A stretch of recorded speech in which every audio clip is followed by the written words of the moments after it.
বাংলাদেশের জাতীয় সম্পদ পদ্মা সেতুর রেল সংযোগের পিলারের নিচ থেকে এখন মাটি পর্যন্ত কেটে নিয়ে যাচ্ছে। আপনি বলেন তো, এই যে পিলারের নিচ থেকে মাটি কেটে নিয়ে যাচ্ছে, এই পিলারটা কি স্টিল নাও দাঁড়ায় থাকতে পারবে? মাটি কেটে নেওয়ার পর যেই কোনো সময় এই পিলারটা ধ্বংস হয়ে যেতে পারে। এইভাবে একটি দেশের জাতীয় সম্পদের পিলারের নিচ থেকে মাটি কেটে নিয়ে যায়, এইটা বোধহয় বাংলাদেশ ছাড়া অন্য কোনো দেশ হলে সম্ভব হতো না। এইগুলি প্রশাসন আর মিডিয়ার নজরে তখন পড়ে যখন চুরি করা শেষ হয়ে যায়। এর আগে কখনো তাদের চোখে পড়ে না, তাদের নজরে পড়ে না। পৃথিবীর অন্যান্য মুসলমানেরা যেই জায়গায় নিজেদের ব্রিজ রক্ষা করার জন্য, সম্পদ রক্ষা করার জন্য হাজার হাজার মানুষ জীবন দিতে প্রস্তুত, সেখানে আমার বাংলাদেশের মানুষ এই সব সম্পদগুলি কখন লুটপাট করে নিজেরা খেয়ে ফেলবে সেটা নিয়ে ব্যস্ত থাকে। পার্লামেন্ট মেম্বাররা এই সব বিষয় নিয়ে কথা বলতে সময় পায় না, অথচ ইসলামের মতো বিষয় নিয়ে মুসলিম নারীরা হিজাব পরে পার্লামেন্ট অধিবেশনে বক্তব্য রাখবেন, সেইটা দেখে অনেক বুড়া শয়তানের কলিজায় আগুন ধরে যায়। অথচ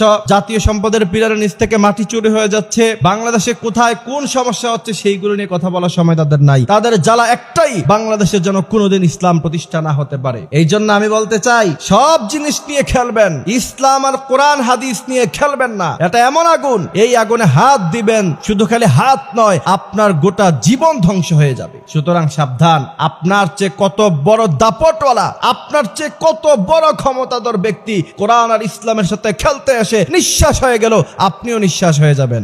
আর বাংলাদেশের মানুষদেরকে আমি বলতে চাই, দেশের জাতীয় সম্পদ রক্ষা করা, এদেশের সাগর, নদী, পাহাড়, পর্বত, গাছপালা রক্ষা করা আপনার ইমানি দায়িত্ব। পাহাড়গুলিকে কেটে ধ্বংস করা হচ্ছে। ঘূর্ণিঝড় থেকে আল্লাহ তাআলা এই পাহাড়গুলো দিয়ে পৃথিবীকে রক্ষা করে, পৃথিবী যেন নড়াচড়া না করে। ওয়াল জিবাল আওতাদা, পাহাড় দিয়ে আল্লাহ পেরাক দিয়েছেন, সেই পেরাককে কেটে ধ্বংস করে ফেলা হচ্ছে। সাগরের মধ্যে পলিথিন দিয়ে, ময়লা দিয়ে, আবর্জনা দিয়ে সাগরগুলিকে ধ্বংস করে দেওয়া হচ্ছে, নদীগুলিকে ধ্বংস করে দেওয়া হচ্ছে।